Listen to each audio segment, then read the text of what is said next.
All right, 97.7 Outlaw Radio FM listeners, you already know what time it is, and right here, right now, we are actually live in full effect, and right here, right now, we actually have West Coast hip-hop legend. He is most known as being a member of the world-class Wreckin Cru. He is also an author and a teacher at the LA Film School. But guys, right here, right now, DJ Cli-N-Tel is live on the line. How are you doing this evening? What's good with you, man? How you doing, man? I'm just, here in the lab chilling. But hey, you put it that way. I'll take that. I'll take that. It's all good. And I gotta say, first and foremost, man, the lab, man, is the best place to be, especially for any musician, man. I have to ask, like, if you don't, I know you probably can't let too many cats out of the bag, but if you don't mind me asking, what are you currently working on there in the lab? Well, I'm cooking up something, man, with a couple of folks you might know, Lil Easy, DJ Yella, cats like that. So we're doing a little something. But I know you're a busy guy, Cli-N-Tel, so I'm going to dive right into this broadcast. But I want to take you back to the early 1980s, where you actually joined the iconic world-class Wreckin Cru. I was always wondering, man, what is the story behind you joining that group? And of course, how did that opportunity initially arise for you? Well, it's funny that you asked that question. I was actually in another group at the time, a DJ crew called the Invasion Force, and it included me, DJ Joe Cooley, the one and only Joe Cooley, another guy named New York Nick from New York, and another guy named Carlos. And Carlos rapped a little bit.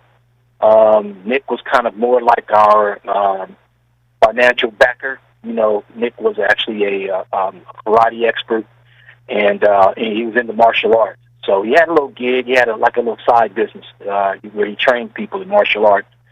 And Carlos was more like the comedy relief.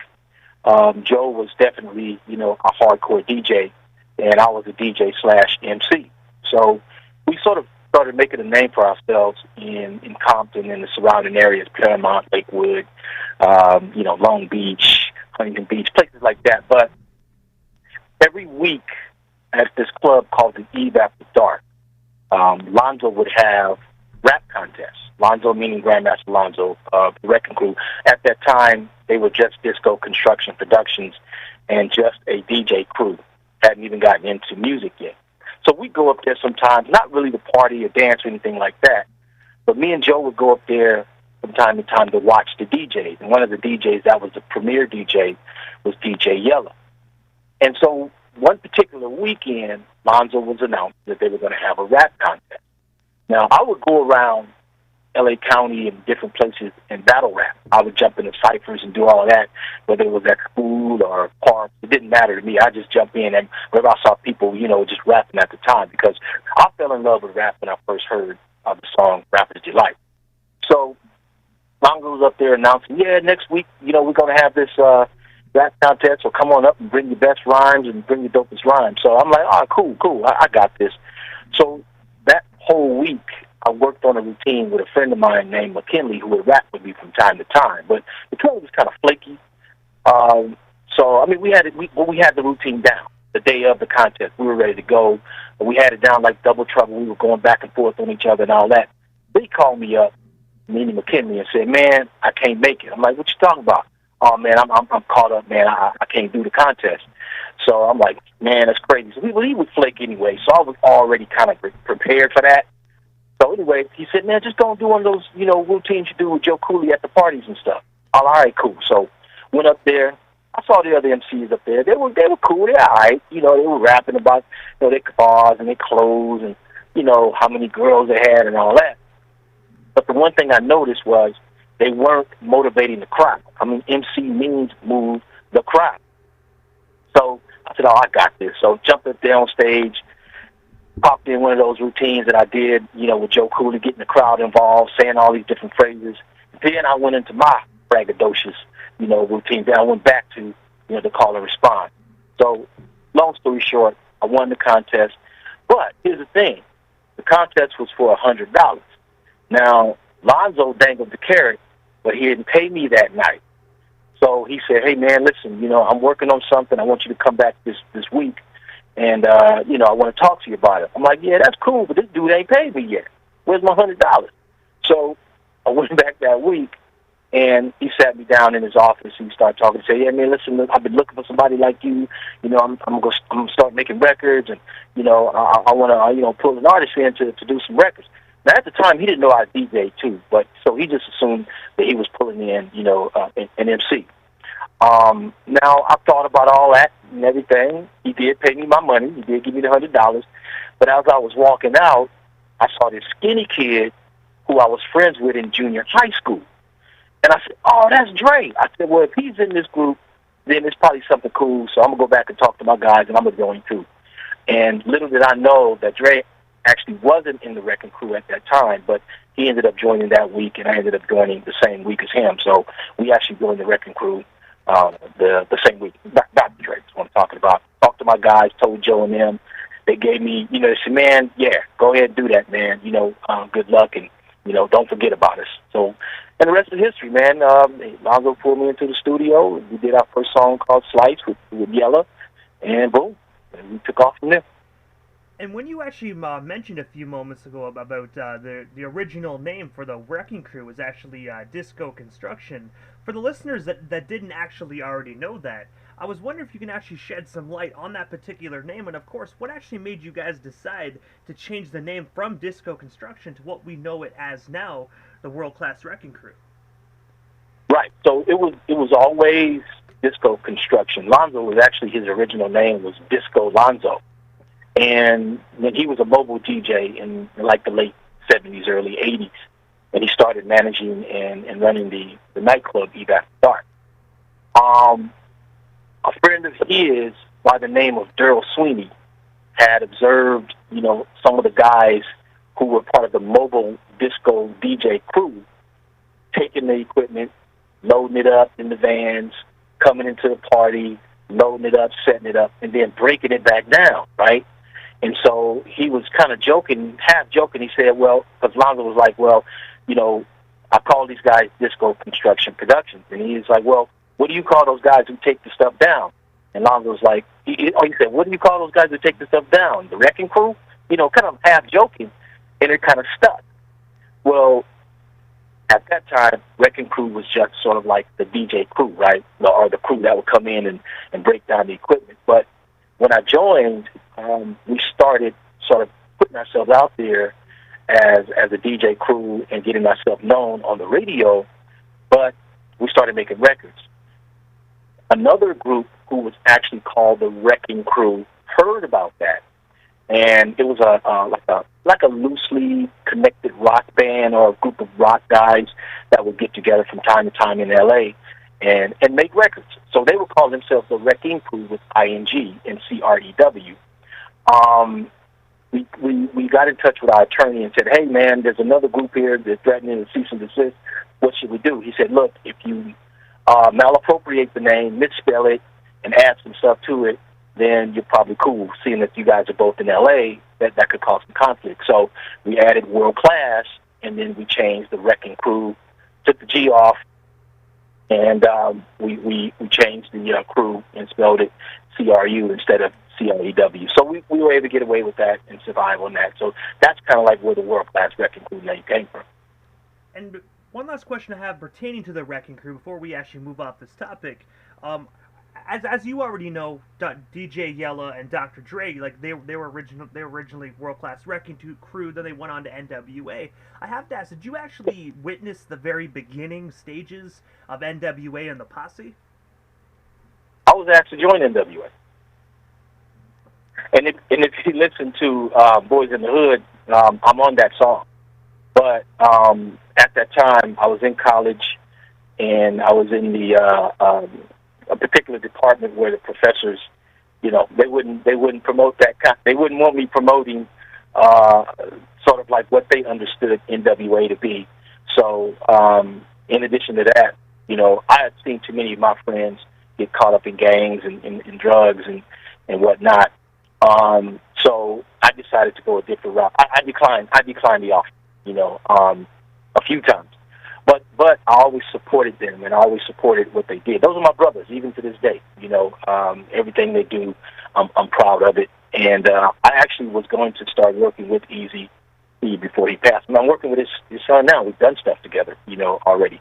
But yeah, I was asked to join NWA, and I declined, because of it wasn't the direction I wanted to go in creatively with my music. And if you don't mind me asking, when you say you were actually planning on working with Eazy before his unfortunate passing, if you don't mind me asking, like, what did you guys actually have in store that you guys were actually going to work together on? Well, we talked about doing an album together.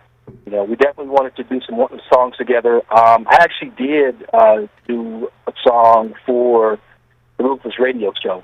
We did one of the drops. Me and Yella worked on one of the drops for the Ruthless Radio show that he had at that time. Yella still has it in his possession. So when you talk to him, you got to ask him about it. But, yeah, I look forward to that, man. And Eazy was cool about it. What we talked about was the direction that I wanted to go in, with my music and everything. And he respected that. He told me he's always respected me. He had always respected me as an artist, as a person, just as a human being. And he was a decent human being. But, yeah, I looked forward to working with him. And unfortunately, like I said, between that time of us putting it all together and starting to plan it out, he passed away. And also, as well, in the year 1986, so I know we're going back a couple of years, yourself and actually Andremanuel actually released a highly regarded electro record titled 2030. I was wondering if you can actually tell us a bit more about this collaboration. And of course, did you think that song would pop off as big as it did when you guys first put that out? It's funny you asked that question, man. Unknown, what a lot of people don't realize, he was also an original member of the world-class Wreckin Cru. Right before we started making, right before we released that first record. In fact, he and Dre went rogue for a moment and went off the same year that we released Slice and did another song with Daniel Topher, I believe it is, from like 100 speakers. Dre was doing the scratching on it, and Unknown was doing some of the beat production on that. But him being sort of like our big bro, we always worked together, so I was comfortable working with him. And then when he went over to form his label, Techno Hop, he asked me to come over and started working with him on that, knowing that I had, gone solo. So we wanted to do something. I wanted to do something because I'm a huge fan of, like, Star Trek, the Star Trek universe, the Star Wars universe, anything like sci-fi. I was into, Isaac Asimov, Heinlein, Ray Bradbury, all the sci-fi writers and science fiction. So I wanted to do something that was a song that kind of looked to the future, but also considered to give part warning to where we could lose our humanity if we got so engrossed in technology. And again, I don't want to sound too deep with it, but really the song was 2030 was really more about warning of the dangers of us losing our humanity when it came down to the technology. Because, even though it was the 80s and a lot of people were like, wow, it's way back then, but, digitization of music, computers, all of that stuff was really blossoming at that time. And this was still sort of pre-internet, but it was we were getting into the mix of digital music and creating music through sort of like in the digital space. We were getting more into computer technology and mobile phone technology. So I was looking at all of that and saying, wow, this is cool on the one hand, but as a humanist, I have to look at and consider where could that go in terms of us as human beings, and our blend with technology. So when I wrote the song, when Unknown and I decided to put it together, we wanted to do something that had the sort of shades of Wreckin Cru still in it, but then at the same time, we wanted to sort of put together something that was innovative in terms of the beats, the music, the melody, the sounds, and then the concept of it as well. It's basically this little alien, rolling around in space looking for some tail, and he finds Earth, and he spots all this beautiful this attraction, to Earth, and that's where he wants to go, you know. But at the same time, like I said, he's trying to warn folks that, hey, you got to watch out, because you don't want to lose sight of your soul, your humanity, you know, and get so trapped in the technology. And also, as well, a few years later, going into the 90s, I actually read that you actually contributed to the Dr. Dre anthology album titled Concrete Roots. I was wondering if you could actually tell our listeners a bit more about this iconic project. And of course, what was it like reconnecting with Dr. Dre and working alongside Dre as a solo artist? Because back in the Wreckin Cru days, I don't think Dre was rapping back then. I think he was just a DJ, if I'm not mistaken. So he rapped, he did rap in Wreckin Cru. In fact, I was the one who encouraged him to start really rapping. And because I got tired of carrying the load myself, man. I got tired of doing all the heavy lifting. And I said, hey, you know, somebody's got to come up here and get on this mic with me and help me out. But it was cool. Dre was always willing to learn something new. And he was always willing to try something new, and I think that's what made him such an iconic DJ and producer. So, and in fact, on Dr. Dre's Surgery, his first song that he did, where he was actually rapping, he's actually rapping on that song with me. You know, it's his voice, my voice on there, doing the vocoder parts, and then on the remix of that, he's actually on there as well. He does a solo part on Dr. Dre's Surgery. So that was me, encouraging him, pushing him, guiding him, and getting him really into to find his sort of MC voice, right? And fast forward to the whole Concrete Roots anthology, that was really a group of songs that Dr. Dre, Lonzo, Yella, and myself had worked on for a number of years, stuff that we decided to pull back together. The title track, I wrote that in conjunction with Unknown and Leon Haywood, lending, of course, his music to that as well. And so, so we just decided to put something fire together, man, and really just the goal was to sort of remind people of who we were as a group, but also at the same time, we put a couple of new spins on some things on there as well. DJ Flash had called me up and asked me if I wanted to, drop some lyrics and do that kind of thing, and so I did. That was a collaboration between Triple X and Hitman and all those guys. And I gotta say as well, in my personal opinion, I think that album is absolutely phenomenal, man. I used to have a CD copy back in the day, and I always loved going back and hearing Dr. Dre before his Death Row days. You could really hear the youth in his voice.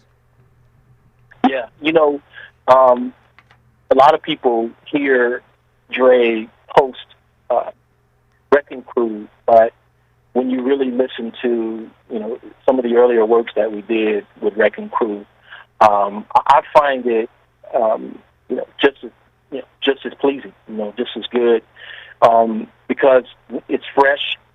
It's him, sort of really getting his sea legs underneath him. But we loved hip hop. We were all just dedicated to the culture, because again, you have to stand too. This was a time when we would see some of the earlier icons like Run DMC and Curtis Blow and Houdini and LL Cool J and all those guys coming into their own as well. So we're developing our style on the West Coast. They're developing their styles on the East Coast. They're slightly ahead of us in terms of where that is, but we're establishing a voice and a foundation for ourselves. I was never one, as an MC, as an artist, as a performer, as a producer, as a musician, to really just go, okay, let's just stay in one lane and stay locked there. I was always about exploring what we can do differently, how we can expand the capacity when it came to music. And we all sort of had that same mentality. Dre, Yella, and I, when we worked in the studio often, it wasn't a whole lot of dialogue. It wasn't a whole lot of talk. It wasn't a whole lot of this, that, and the third.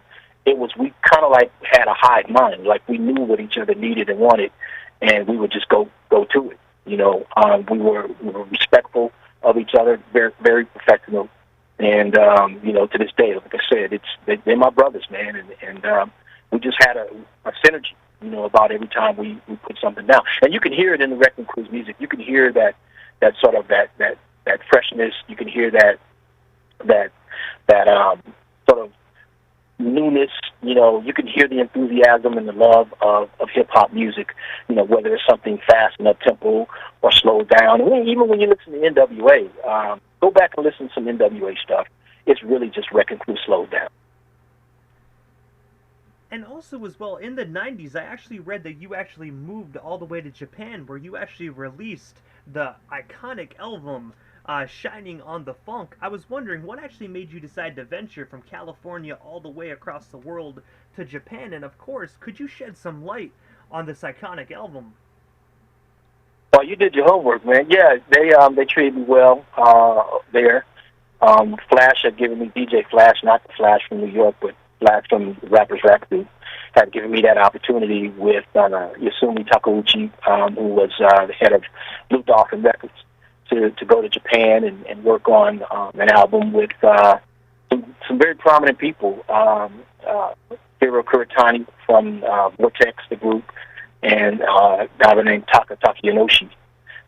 Very, very funky, you know, really, really good producers. In addition to that, Unknown, again, I always pulled Unknown back in because we've always worked together as well. And we worked on that album. It was a lot of fun. That album was probably an album that was hardest for me to do, not because of the music, but I did compromise my health a little bit working on that bad boy. But I got through it. But it was fun to do. And, yeah, we released that because I wanted to make sure that whatever I did, people knew that I was always going to be keeping it laced with the funk, you know, that we always shine on the funk because, again, we were students and studiers of Parliament Funkadelic, George Clinton, the Gap Band, you know, the Bar-Kays, you know, all of the funky bands, you know, Blackbirds, Donald Byrd and the all the funky bands, you know, that you could name, man. We were students and studiers of that, you know, and we loved it. James Brown, you know, the whole gamut. So that's what we wanted to do, and that's what we wanted to do with the whole Shining on the Funk album. And I also saw on Discogs that album is actually for sale right now for about $10,000 in Japan money. I was actually wondering, did you actually ever think that you'd ever see your CD with that much of a price stamp on it? No, man, but maybe we need to do an NFT, right? I definitely agree. You know what I mean? To $10,000 Japan, I gotta say that down here that's not a lot of money, but up there, like I thought that's a lot of coin. That is. Wow, that's amazing. That's neat. But also as well, man, aside from the music industry, you have actually ventured into the film side of the entertainment industry as well, where you actually went into screenplay writing. Yeah. I was wondering if you can actually tell us a bit more about that, and of course, what screenplays have you actually written so far? Right. So yeah, I mean, I actually started out really as a child actor when I was even back in junior high school. That drama teacher, who was also my English teacher, she saw me one day walking up the hallway and said, "Hey, you know, Hawkins, why don't you come to this rehearsal?" And what she didn't know, like at the time, I had a photogenic memory. I could look at some stuff, read it once or twice, and have it, you know, memorized. So I went to the rehearsal and sat there and watched, and then she said, "Hey, you think you want to join, you know, the drama club? You want to be in this play?" I said, "Yeah, maybe." You know, so she gave me a script or a screenplay, and I went home that weekend, came back, had all the lines memorized, and it was a chunky part. So anyway, from that, we went on to citywide competitions. I ended up winning the Best Supporting Actor trophy for the city of Compton, and I was just bitten by the bug then. My mother would start taking me on auditions and all that kind of stuff. But fast forward to even in high school, I would write, you know, stage plays and poetry and that kind of thing. So I was always writing something. But I wanted to really I started to getting into sort of directing music videos. So I really wanted to, you know, dig back down into the whole writing piece. I wrote a stage play, a screenplay called Kraken, which was starring Dr Dre. We released that. I've done a stage play called The First Black President, another one called The Brothers Jones, which we had running here in Hollywood for a while. a script on the Queen Ananzinga. One called Fast Break. It's a basketball thing. Co-wrote a screenplay on the life of Albert Einstein, which we are in pre-production on trying to produce that actually right now. Another one, which is a cannabis-friendly movie called Blazed and Amused, based on a whole festival thing that we created out here in LA. And yeah, I mean, and it's more, man. It's more stuff to come up. It's several more. I've written at least 10, 15 different screenplays.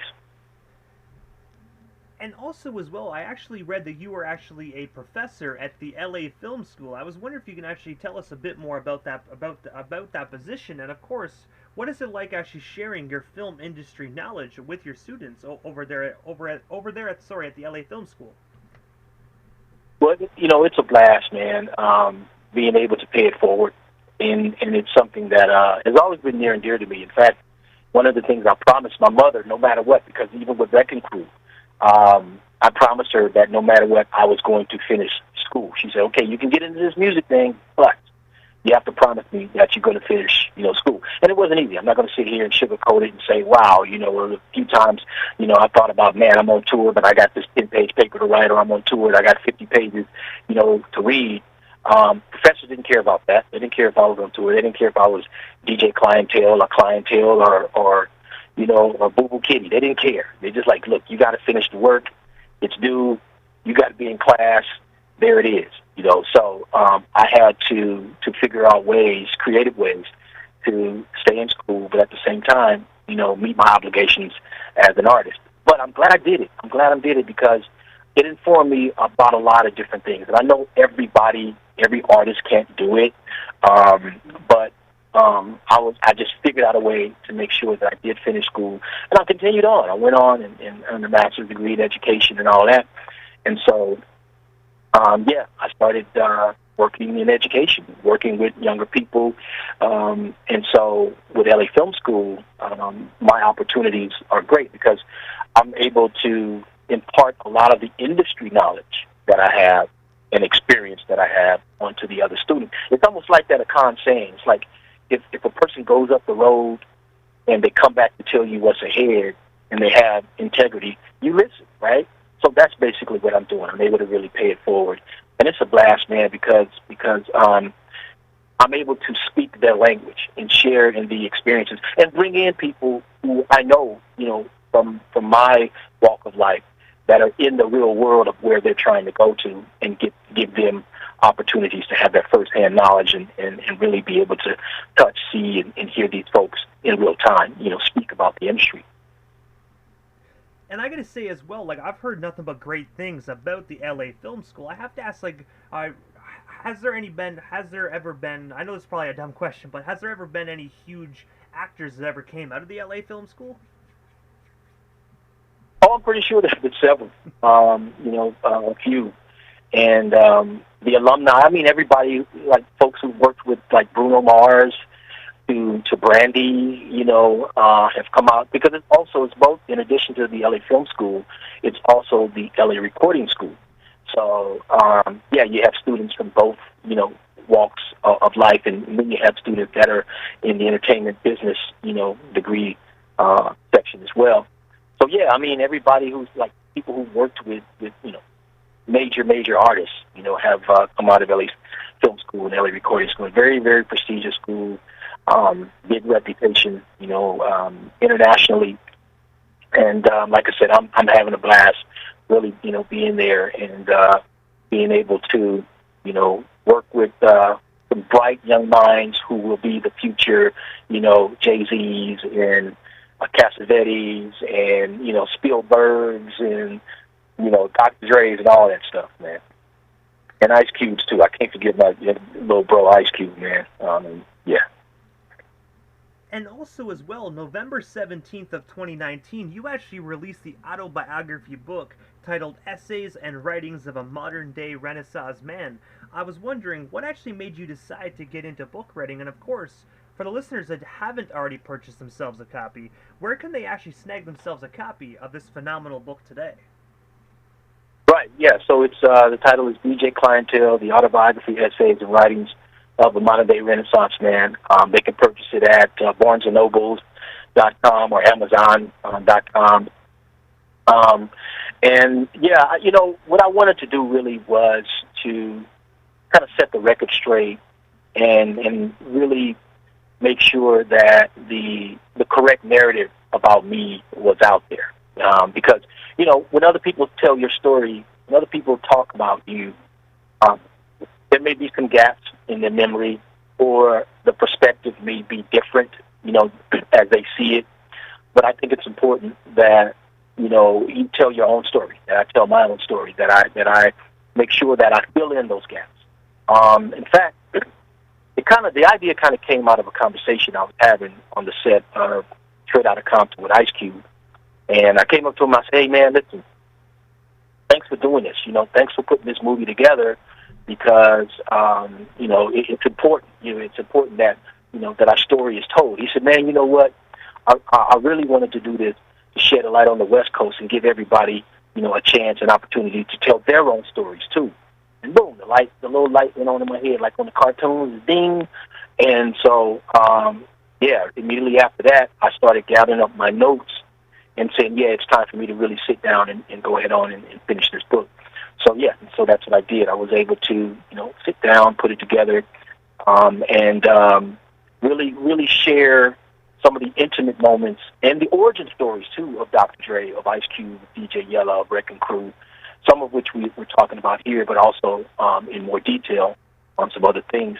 Because I think it's important, like I said, that the narrative is correct, that the perspective is right. The lens that you see the stories through matter. It matters. People who have played a significant role in your life, in the culture, it all makes a difference. Because if I would not have walked into the club that night and heard Lonzo say, yeah, we're going to have a contest next week, who knows what would have happened? Would there have been a Wreckin Cru making records?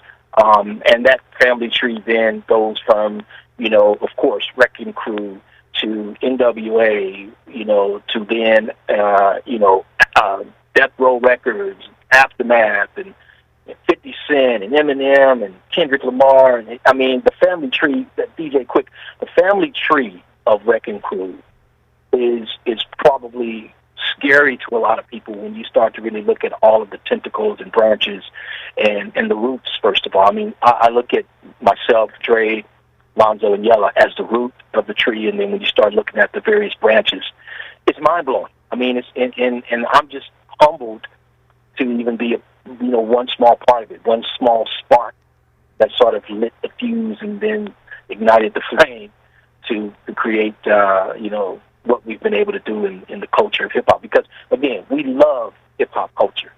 There's not one of us that does not respect the culture and appreciate what New York has done, you know, what the South has done, what the Midwest has done, what people have done internationally, you know, for the culture of hip-hop. So, and whatever contribution, whatever small contribution we can make to that, you know, we're happy to do it. And also, as well, I have to ask, aside from the book and, of course, the project that you got going on with DJ Yella and Lil Eazy's son, I have to ask, what is next for yourself, DJ Cli-N-Tel? Is there anything we happen to miss during this broadcast? Anything else you still would like to talk about or promote? Well, we still got you here live on the Canadian FM dial this evening. Well, no, you know, we got a few things in the works, man, and I want to make sure that I give them their just due before I speak on them. But, again, I continue to impart knowledge to, you know, the students over at LA Film School. We are working with developing some other artists with a company I'm working with called Klefs Music, Klefs Music, and those guys over there. We got some phenomenal artists that are very talented that are, you know, you're going to be definitely hearing from in the near future. Yeah, so we just continue to do that. I'm working with Ed Young, who used to be one of the co-founders of Source Magazine. We're working on a few projects for TV. And then also, I sit on the advisory board for the Universal Hip Hop Museum, which is a museum that we're building in the Bronx, South Bronx, for hip hop, for the culture, for international culture, of hip hop. And because that's why we're calling it the Universal Hip Hop Museum. Rocky Bucano is the executive director of the museum, and we're continuing to recruit artists and volunteers to really help us put this multi-million-dollar project, which we've already broken ground on, together. And things are coming along really well. But, it's all about doing it for the culture, man. So I look forward to 2023 is when it's slated to be open, 2024, around in that area. And then we're going to be doing some things with the Grammy Museum coming up, and also looking to, the 50th anniversary of hip-hop. And also as well, Cli-N-Tel, this is the time in the interview right quick that I give a chance for the individual that slides into the radio station airwaves, just like a chance to give shout-outs to whomever they want to give shout-outs to, but most of all your social media handles. That way our listeners can follow you and stay updated on everything you got going on if they're not already doing so. Right, so you can find me, of course, at Instagram. That's where it's really popping. That's DJ _CLI _N_TEL, because Instagram doesn't like you to put dashes. They can just find me there, man. That's the most that's the easiest place. I'm rocking with that. What else? So just shout outs, man. Of course, I always give it up to my brothers, Dre, Dr. Dre, and Ice Cube, and DJ Yella, and Grandma Lonzo, and Battle Cat. A lot of people don't know Battle Cat was actually DJ Battle Cat was a member of the Wreckin Cru. He was. Shakespeare, it's another one of my brothers. A lot of people don't realize that Shakespeare and I were actually in the group together. People say, well, Shakespeare replaced Cli-N-Tel. No, he didn't. We were actually in the group together. I gave him my blessings to continue to go on when I left. And Sir Jinx, KD, Kid Disaster, those guys helped them to come along and taught them how to rap and be on stage and have the whole thing, But just the whole family tree, man. The whole West Coast, posse and everybody that that I've been rocking with, for a number of years now, man. So yeah, that's pretty much it. And I gotta say, first and foremost, Cli-N-Tel, thank you so much, man, for just giving us a bit of your time here this evening and sliding into the 97.7 FM airwaves, man. It definitely was an honor and most definitely a privilege. And I gotta say, first and foremost, quickly, thank you for years of monumental music that all of us had the opportunity to enjoy. And I'm definitely looking forward to many more years in the future as well. I'm definitely excited to hear what comes next from yourself, DJ Cli-N-Tel. I appreciate you, man. Thank you, too. You are most certainly welcome, and happy holidays to you and yours, and definitely have yourself a wonderful night. Happy holidays, and take care. You too.